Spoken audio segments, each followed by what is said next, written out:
Now, alam po ninyo kung minsan feeling natin sobrang laki ng mga problema natin. At feeling natin sobrang liit natin para sa lahat ng hamon na ito. Sometimes we may feel na wala po tayong magagawa. Kung ganyan ang nararamdaman mo, para sa iyo ang mensaheng ito. Today, we're going to look at the story of Gideon. Through his journey, madidiscover po natin how God can use even our weaknesses to accomplish His greatest purposes. So I want to invite you this morning to open up your heart. Let God speak to you through His Word and remind you of who you are, who you truly are in our God. The title of the message that I would like to share with you today is Experiencing God's Great and Mighty Things. Experiencing God's great and mighty things. If you, in your Bible, Abraham, as the friend of God and father of nations, experienced some highs and lows in his journey of faith. Hindi po sa lahat ng pagkakataon ay nasa itaas ang paglakad sa pananampalataya ni Abraham. Marami din po siyang tinatawag na failures or lows in life. God established a divine covenant with him, even though Abraham made some big mistakes by traveling to Egypt and fathering a child by Hagar. The story of Abraham tells us that sometimes God's best work is revealed in the lives of his messed up children. Kadalasan kung ating pong babasahin ang salita ng Diyos, kung kahit na wala ng kaparaanan, kahit na hindi na maganda ang nangyari, lagi pong may ginagawang mabuti ang Panginoon. The principle was true in Abraham's life and was illustrated in the life of Gideon. Alam niyo, ang istorya ni Gideon ay istorya na para bagang pang mga action movie. At itong si Gideon, ang itsura niya is an unlikely hero. Hindi mo akalain, hindi mo maiisip na siya ay magiging tagapagligtas ng bayang Israel. While the story may seem like one of those too good to be true movies, this is historical reality with a spiritual significance. Now, pictured sa buhay ni Gideon are several guidelines for all believers who desire to experience great things from God and do great things for God. So umagang ito, sa pamagitan ng buhay ni Gideon, makikita natin paano bang isang tao ay makaranas ng mga dakilang bagay mula sa Diyos at gumawa ng mga dakilang bagay para sa Panginoon. We must not forget what the prophet Daniel said. Those who know their God will do great exploits. Pag kilala mo ang Diyos, ikaw ay merong kapangyarihan na gumawa ng mga dakilang bagay para sa Panginoon. Jesus promised the Holy Spirit's power to enable His followers to do greater things than what He had established here on this earth. We are meant to experience great and mighty things. We are meant to do great things for God. Now the question is this: how can we experience God's great and mighty things? Paano ba natin mararanasan ang mga dakilang bagay mula sa Panginoon? Una sa lahat, appreciate adversity. Pakisabi sa katabi, appreciate adversity. Now, when we use the word appreciate, I refer to perception, not enjoyment or pleasure. Sa ibang salita, ibig sabihin ng appreciate, magkaroon ka ng kaibang pananaw. Pakisabi nga sa katabi, pananaw. Magkaroon tayo ng tamang pananaw sa pagdeal sa mga hamon ng ating pong mga buhay. You know, I learned what appreciation was during my worship leading era in a music training class. Okay? Huwag po kayo mag-alala. Huwag rin po kayo magtaka. Bago po ako nagpastor, tayo po ay worship leader. Huwag na sample lang. No? Baka matisod ka. It was during that time that we had this training in UP. At ang amin pong tagapagturo ay isa sa mga prominenteng guro ng musika sa Universidad ng Pilipinas. Pagpasok niya doon sa aming music training class, sabi niya, welcome to music appreciation, where you will grow in your knowledge and understanding of music. Appreciation is not liking a particular style of music. It is developing a working knowledge of the characteristics of music styles, composers, and culture. Alam niyo, noong panahon po namin, mahilig kami sa pop, pop rock. Okay? Yan yung mga panahon nila Michael Jackson. Okay?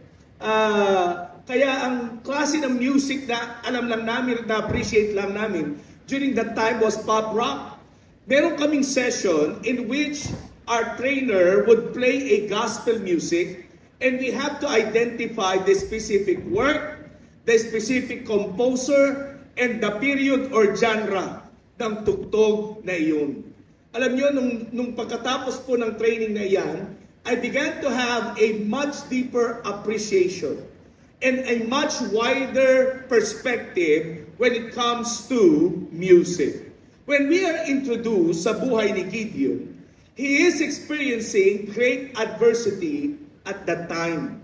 The pagan nation of Midian had overthrown Israel. The Midianites, sila po ay mga nomadic people, sila po ay laging naglalakbay.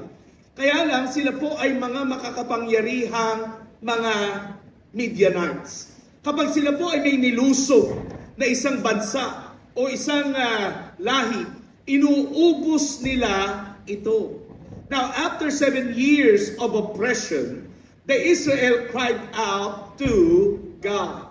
Alam niyo mga magulang, mga kapatid, our Almighty God hears our prayers.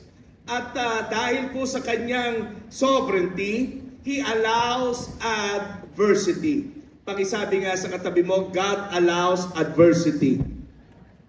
Now, the Bible says we should consider it joy when we experience trials because they test our faith.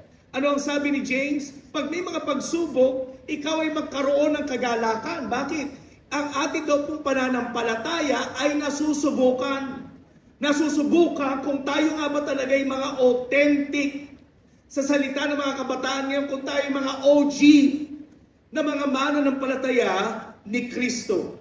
Sabi ng 1 Peter 1:7, adversity refines us a faith that is greater than gold. Ang pananampalatayang dumaan sa pagsubok ay nagiging mas makinang pa sa tinatawag na ginto. Remember that adversity is the training ground for God's glory. Many Christians are frustrated. Many Christians are defeated. Many Christians are confused. Dahil pag may pinagdadaanan sila, para bagang nanalangin naman ako ng 1 beses, nanalangin naman ako ng 2 beses, nanalangin naman ako ng 3 beses, pero parang walang nangyayari. Hindi na lang ako attend, hindi na lang ako magpe-pray. Imbis na magkaroon ng tamang pananaw na Lord, sa kabila na pinagdadaanan ko, alam kong pinatitibay mo ang aking pananampalataya at binabago mo ang aking pagkatao. Kaya po mga magulang, mga kapatid, if you find yourself in a difficult situation today, expect God to teach you, to shape you, and to equip you for something greater.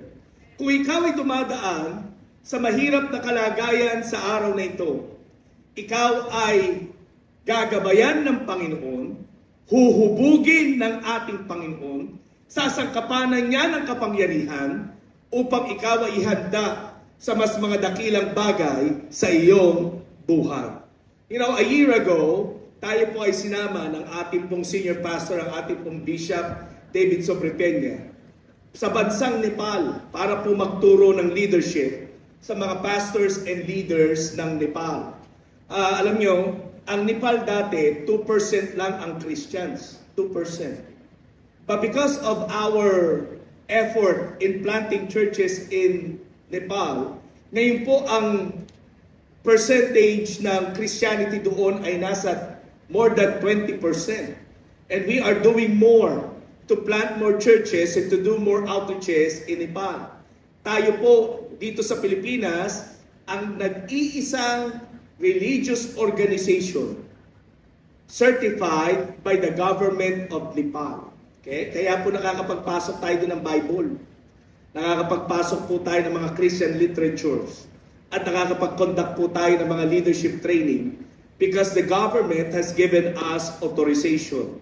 Na nung kami po ay pumunta doon, hindi ko makakalimutan kung anong klaseng biyahe ang aming na-experience.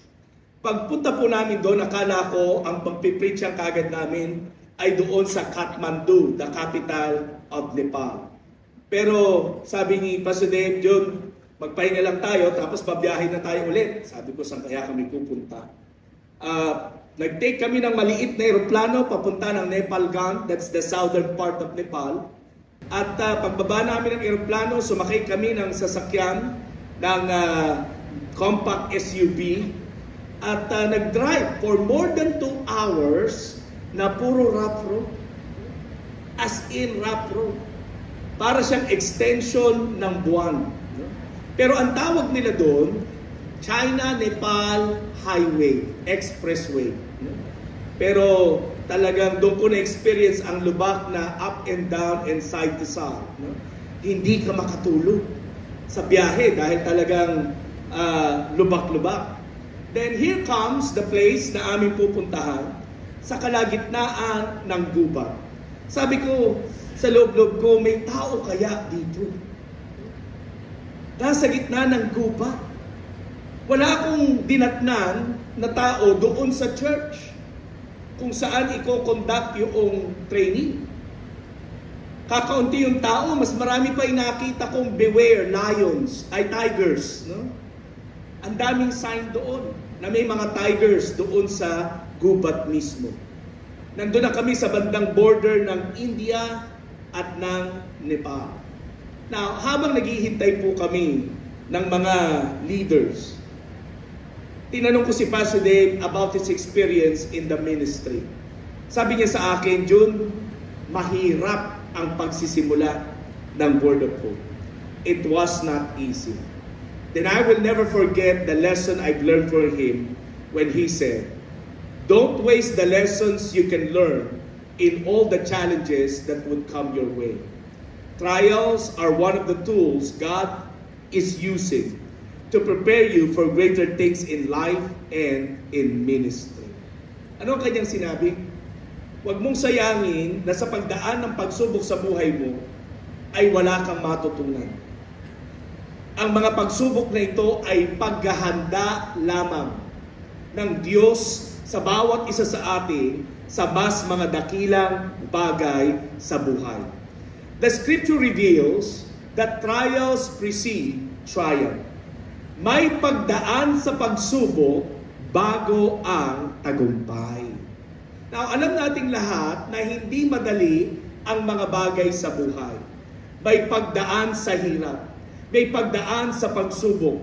But the Bible clearly tells us and encourages us that after those things, there will be triumph. Now listen to what the Bible tells us. Abraham left his home to follow God. Joseph was thrown into prison before reaching the palace. Moses lived in exile before leading the people of Israel out of Egypt. David fled for his life to cave of Adullam before becoming king. Mary and Joseph fled to Egypt before settling in Nazareth. The Apostle Paul spent 3 years in the desert bago na kumbinsin ni Barnabas ang council na si Apostle Pablo ay tunay niyang nagbago ang kanyang buhay.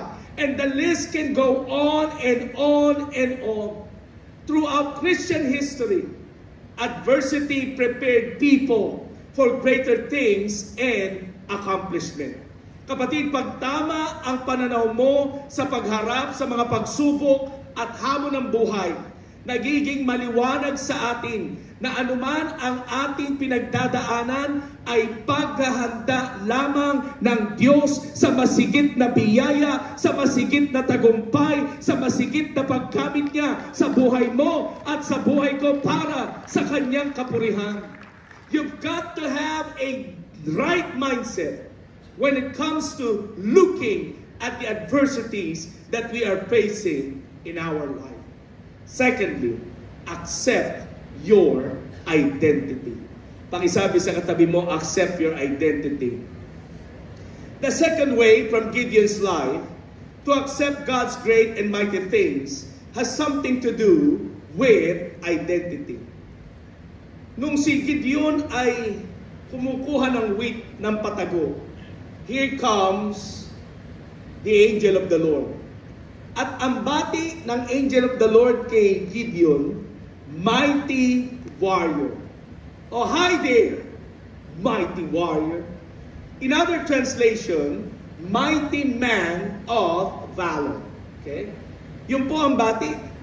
Ito pong proclamation na ito is amazing because Gideon was not a mighty warrior at the time of God's declaration.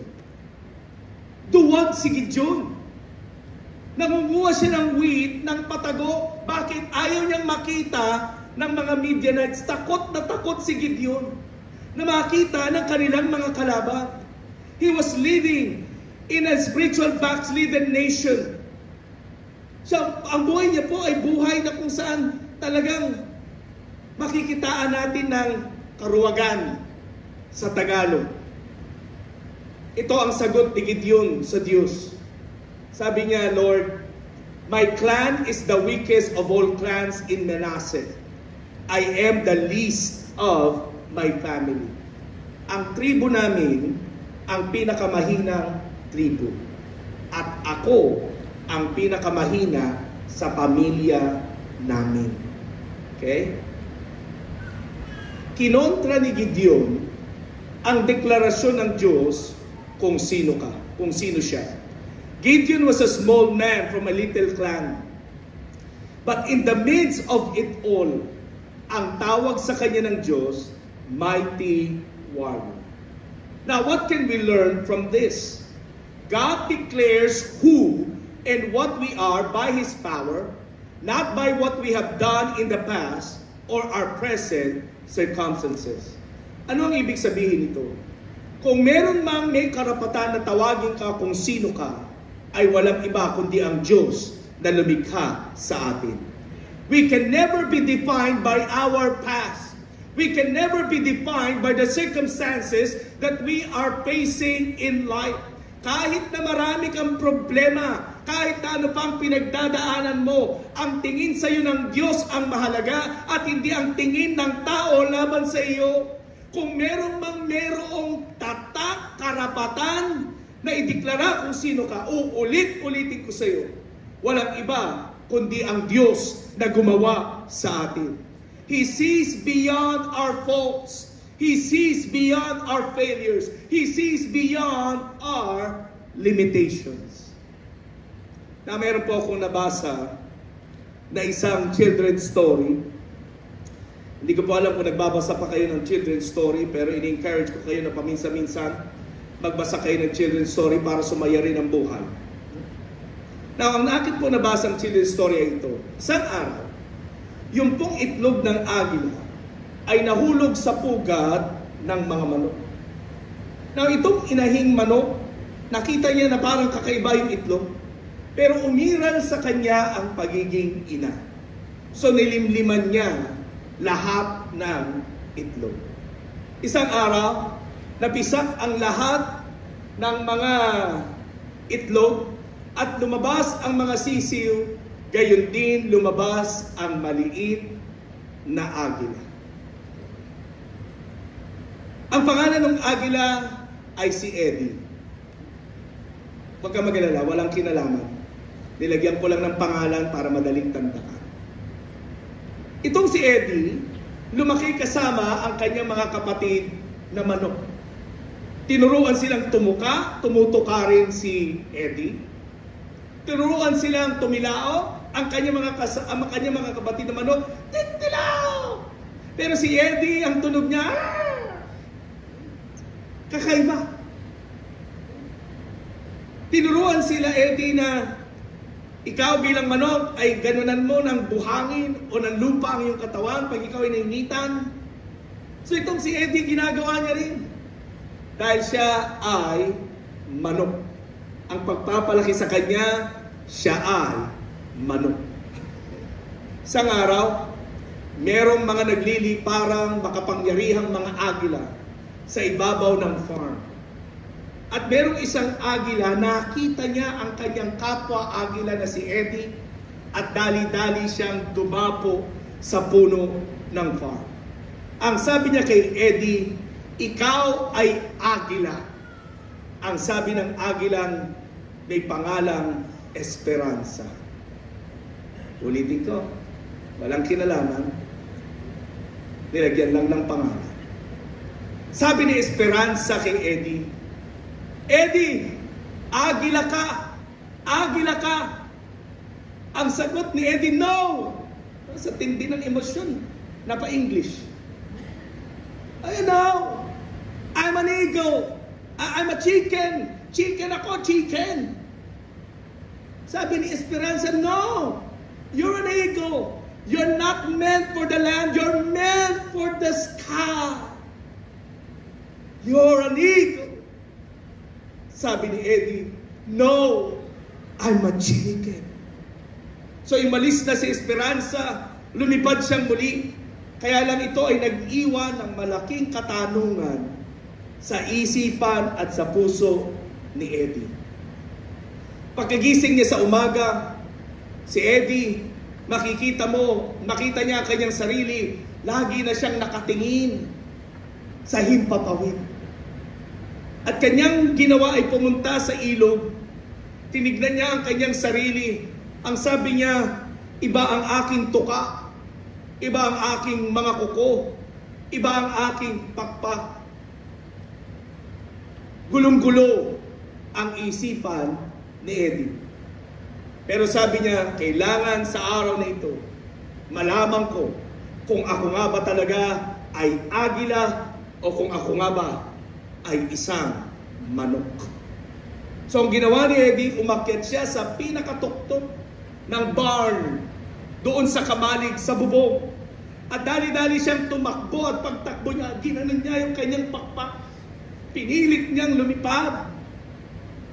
Nung una, struggling.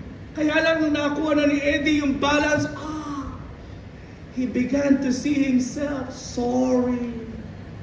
Sabi ni Eddie, I can fly! I'm an eagle! Tapos nakita niya sila Esperanza. Pinilit niyang abutin yung taas ng lipad nila Esperanza. Esperanza! Eddie!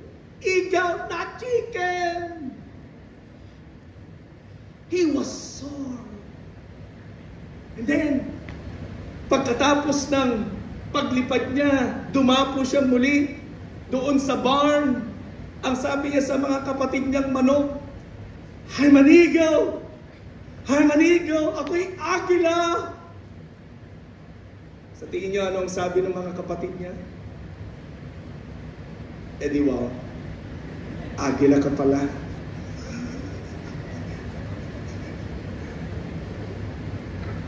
Alam niyo ang moral ng story?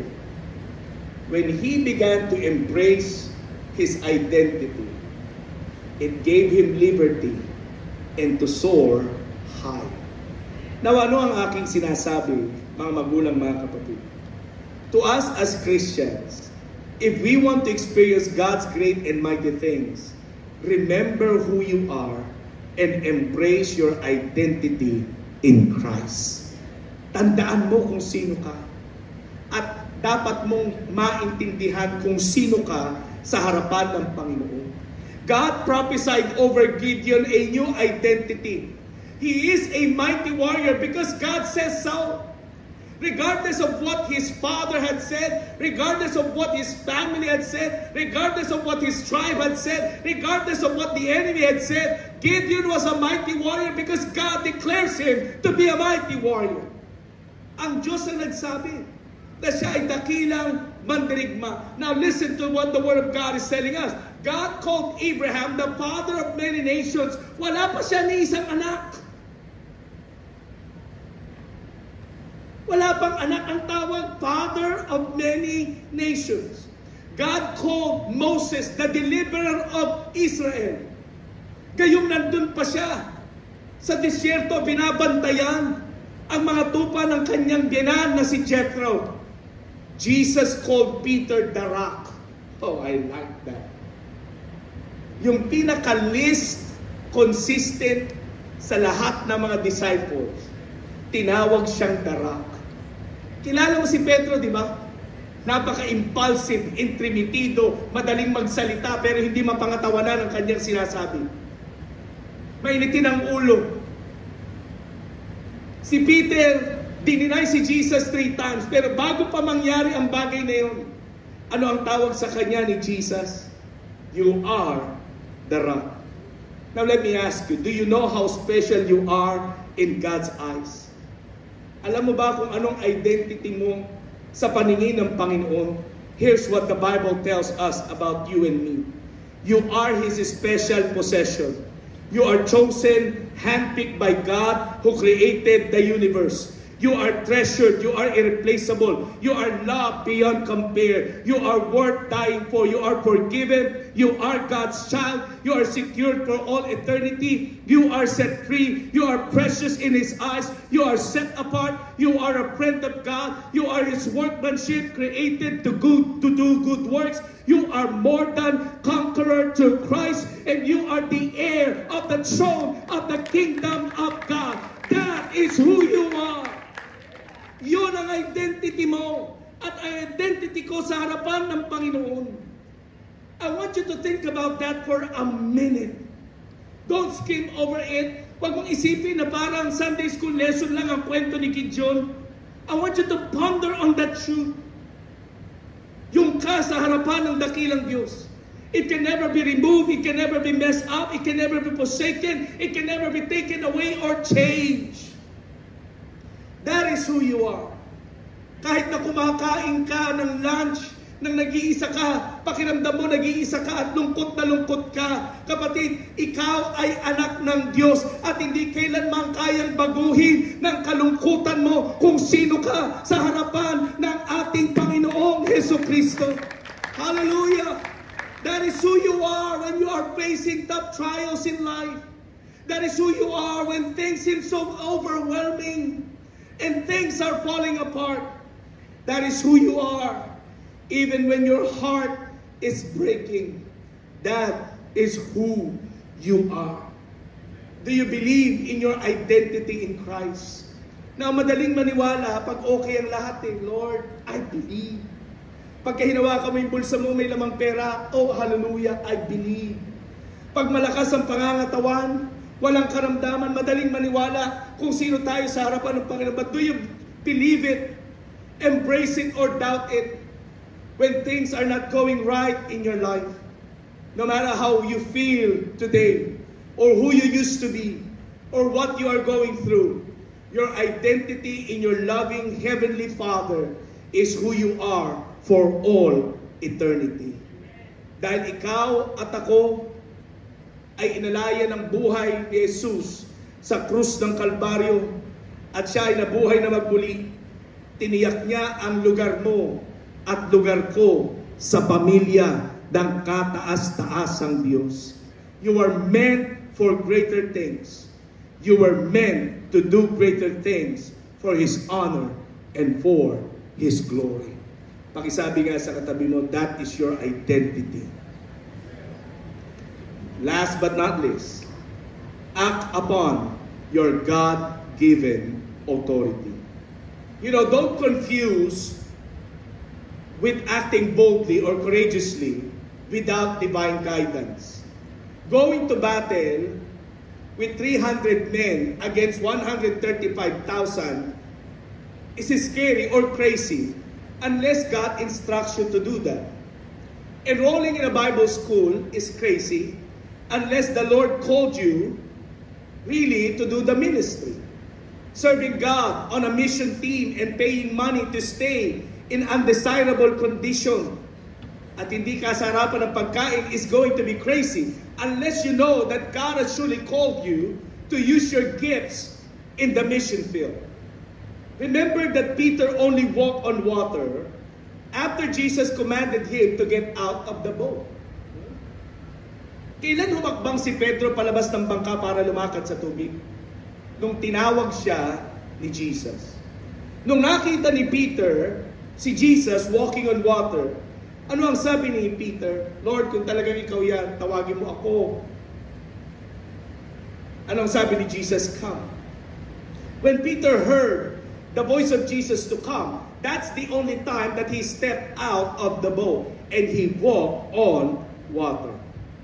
Now, one of the things Gideon is famous for is putting out a fleece. He asked God for a sign. Si Gideon, bago siya humakbang, humingi siya ng sign. Ano yung sign na hiningi niya? Sabi niya, Lord, kung talagang ako yung tinatawag mo, ito yung una kong gustong mangyari. Maglalabas ako ng fleece. Alam niyo yung fleece? Ito po ay rag na gawa sa balahibo ng tupa. Okay? Nilabas niya yung rag. Sabi niya, Lord, kung talagang ikaw yan, kailangan basa yung rag, tuyo yung paligid. Lo and behold, kinabukasan, basa yung rag, tuyo yung paligid. Anong sabi ni Gideon? Lord, isa pa. Nakaka-relate ka? Parang ganyan tayo, di ba? Dami natin gustong hinging signs. Lord, isa pa. Ngayon naman, Lord, gusto ko tuyo yung rag, basa yung paligid. Okay ka ba doon, Lord? Lo and behold, ano ang sabi ng Bible? Pagkakita ni Gideon, tuyo yung rag, basa ang paligid. Ano ang ginawa ni Gideon? He asked for a sign. Pero alam niyo mga magulang, mga kapatid, this act is not intended to be an example on how to determine God's will. But it does illustrate that Gideon acted upon a divine call, not a hype up. Hindi lamang sumunod si Gideon dahil yung feel, talagang susunod ako. No. He made sure that this is truly the leading of God in his life. Now, the Apostle Peter said, we have a more certain way of discerning God's will, which is the Word of God and the Holy Spirit. Sa panahon po natin ngayon, huwag ka na naghihingi ng signs. Pakisabi nga sa katabi, huwag ka na naghihingi ng signs. Lord, kung talagang ikaw yan, maglalabas ako ng basahan. Lalo na ngayong tag-ulan, Lord, basa ang labas, dapat tuyo ang basa. Tigilan mo. Okay. Baka naman yung bahay mo may bubong. Now, what I'm just trying to tell you is this. You don't need signs. You need the confirmation from the Word of God and the leading of the Holy Spirit. The Word, along with the Holy Spirit, guides us in what the Scripture calls the path of life. Be sure of the Lord's leading and direction in your life. Alam niyo, ito po'y mahalaga sa atin na if we want to experience God's great and mighty things in our life, let us walk in accordance to the Word of God and to the leading of the Holy Spirit. Napakaraming tinig na naririnig natin sa panahon natin sa ngayon. Napakaraming options na tinuturo ng mundong ito. Pero kung nais mong lumakad sa landas ng buhay, nais mong lumakad sa landas ng tagumpay at mga dakilang bagay, panghawakan mo, pagnilay-nilayan mo ang salita ng Diyos at sa bawat hakbang hilingin mo, Panginoon, gabayan mo ang lahat ng aking gagawin para sa iyong kapurihan at para sa iyong kaluwalhatian. Can we give God a mighty clap of praise today? Hallelujah! Let the Spirit guide you. Let the Word of God guide each and every one of us. We can also learn from this story that God's authority leads us in humility. Ang pangunguna at kapangyarihan na nagmumula sa Diyos ay nagtuturo sa atin ng pagpapakumbaba. Si Gideon, nakakuha na siya ng 3,000 sundalo. Nakagather na siya ng 3,000 men. Nawang sabi ng Diyos sa kanya, Gideon, masyado kayong madami. Remember, 135,000 ang kalaban nila. 3,000 lang ang nakuha ni Gideon. Wala pa sa 10% ng bilang ng kanilang kalaban. Pero nung sabi ng Diyos sa kanya, Gideon, masyado kayo marami. Baka pag nanalo kayo sa bilang ninyo, kayo'y magsipagmalaki at isipin ninyo na ito ay galing dahil sa aming kagagawa. So anong sabi ng Panginoon kay Gideon? Gideon, punta kayo doon sa inuman ng tubig. Ang lahat ng iinom na parang hayop, uwi. Ang iinom ng marangal, stay. You know what happened? 2,700 uwi. Ang natira, 300. At ito pa ang matindi. Lalaban sila ng walang armas. Ang dala ay palayok, ang dala ay sulo, at sigaw. Kung ikaw ang nasa kalagayan ng mga kasama ni Gideon, sasama ka. Pakitanong ngayon katabi mo, sasama ka? Now, ilagay natin sa modern context. Nandiyan na yung mga kalaban natin dito sa Pilipinas. Lulusubin na tayo. Okay? Sasabihin ni pastor, mga kapatid, lalaban tayo, ang gamit natin ay palayok, sulo at sigaw. Malamang ang sigaw natin, kaya mo na yan, pastor. Pag-pray ka namin. But that was the case in Gideon's life. Biro mo, 300 lang kayo.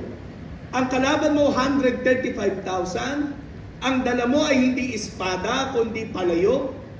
Ang nasa kabilang kamay mo ay sulo. At ang gagawin mo lang ay sumigaw. Now let me ask you this.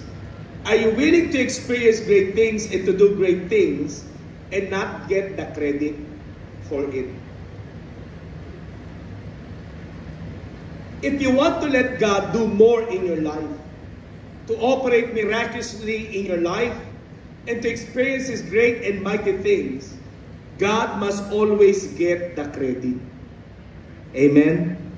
Ibig sabihin, sa lahat ng tagumpay, sa lahat ng ating nakamit, dapat nating kilalanin ang lahat ng ito ay dahil sa kapangyarihan, sa kabutihan, sa katapatan ng ating Panginoon. It is not about us, but it's all about God. You know, Gideon had experienced this. It's not about his might. It's not about his army. Gideon had witnessed firsthand that it's all about God in his life. And let me tell you, brothers and sisters, kapag laging ang nabibigyan ng credit ay ang Diyos sa buhay natin, higit mong makikita ang pagkilos ng Panginoon sa iyong buhay, sa iyong pamilya, sa iyong tinatangkilik. The third lesson that we can see in this God's given authority is that God's authoritative guidance will also lead us to purity.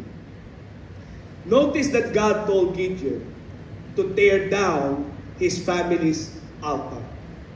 Alam nyo, ang mga Israelita nahawa na sa mga Midianites.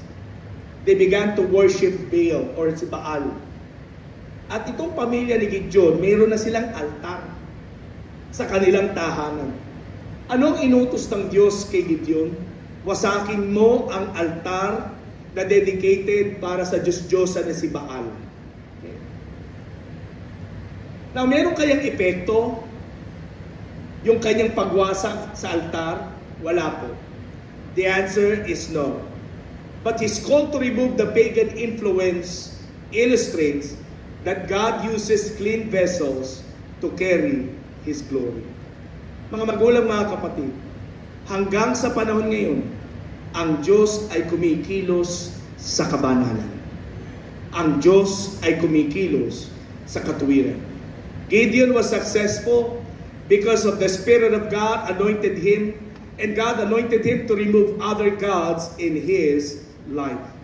Mga magulang, mga kapatid, today, alisin natin ang iba't ibang mga Diyos-Diyosan ng ating mga buhay. Alisin natin ang iba't iba nating mga securities sa buhay. And let God be the God of your life and of my life. Siya lang ang ating security. Siya lang ang ating source. Siya lang ang ating sandigan at kalakasan. Siya lang ang tanging dapat tumanggap ng lahat ng papuri at pagsamba mula sa bawat isa sa atin. Hallelujah! When God had seen Gideon, na si Gideon ang kanyang tiwala ay tanging sa Diyos lamang, nakita niya kung paanong makapangyarihang siya ay pinagtagumpay ng Panginoon. Now to close this message, let me just tell you this, that some of God's greatest work is taking the trash of life and transforming it into something glorious. From trash to treasure. From mess to message. Now, consider the example of Kopi Luwak. Sino po sa inyo ang mahilig sa kape? Taas ang kamay. Mahilig magkape. Okay? Huwag po kayo mag-alala, wala kayo bibigay, ha? Inalam ko lang. Now, kung ikaw ay mahilig sa kape, alam mo na ang pinakamahal na kape sa buong mundo ay yung tinatawag na Kopi Luwak. Ang Kopi Luwak po ay galing sa Indonesian palm civet cat. Sa atin po ang tawag natin doon musang. Sa Indonesia po, yung pusang ito, malaking pusa, wild cat. Bakit napunta sa kanyang kape, pastor? Ito pong pusang ito, ang tanging kinakain ay ang pinakamatatamis at pinakamasasarap na coffee beans. Okay? So ang gagawin niya, pag umakyat siya doon sa halaman ng kape, pinipili niya lang yung pinakamasasarap at pinakamatamis. And then, pag dumumi yung pusa, yun ang hinihintay ng mga taga-harvest. Biglang yak. Alam mo, iba talaga imagination mo. Hindi naman pag dumi, kape kagad. No. Ang likot ng utak mo eh. Okay? Ang sabi ng pag-aaral, merong kakaibang digestive enzymes, peptides, proteins, and amino acid ang tiyan ng civet coffee ay civet cat na nagagawa niyang i-process na lalong maging mas masarap yung coffee bean na kanyang kinain. Na pagka dinumi niya na, kukunin ng mga harvester, ibibilad sa araw, dadaan sa process, at saka gigilingin para maging kape.